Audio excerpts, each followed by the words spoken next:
For many years, drug companies used young, healthy male volunteers to develop their drugs, and then they were surprised that it didn't work in old people. Of course, there's a huge change in the proportions of co-transmitters and the expression of receptors. In surgery, the surgeons don't realize that when you cut a nerve, or when you've got trauma of a nerve, the other nerve changes. It's not a control at all. Changes its composition of co-transmitters. There are lots of examples of this now, and of receptors to these transmitters.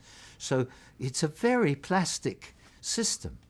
And that's very important to realize that in development and in surgery and trauma and in pathology in particular, and even between the sexes with the hormones, changes the proportions of neurotransmitters.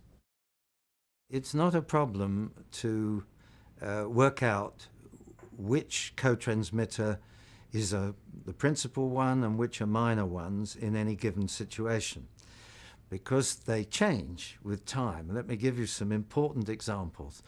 And the way you do it is with selective antagonists.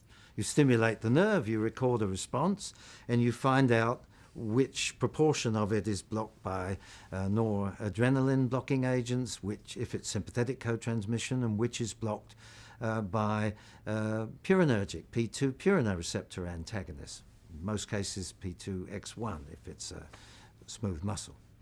Now, the interesting thing, for example, we talked about sympathetic co-transmission, and I said that the proportions vary.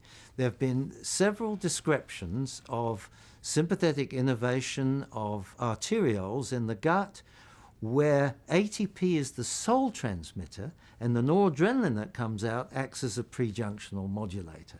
Do you call that a purinergic nerve? Or, well, I'm against nerves anyway, but that's so that there are other places like renal arteries where the dominant transmitter is noradrenaline, an ATP, a minor effect. And then there are interesting things in pathological situations. For example, in spontaneously hypertensive rats, there are now 4 or 5 papers showing a hugely increased ATP component of co-transmission in hypertension. And then there's another example in the parasympathetic innervation of the bladder. I think I mentioned in the experimental animal bladder it can be 50–60% purinergic and the rest cholinergic. But in the human bladder, the normal, healthy human bladder, we were disappointed to find that only 2 or 3% was purinergic. So it didn't look as though it was going to be very interesting as a therapeutic development. But it turns out in the pathological bladder, in the interstitial cystitis, in the obstructed bladder and neurogenic bladder, suddenly up to 40% of the parasympathetic response is purinergic. So the proportions change in development, in old age, and in pathological conditions.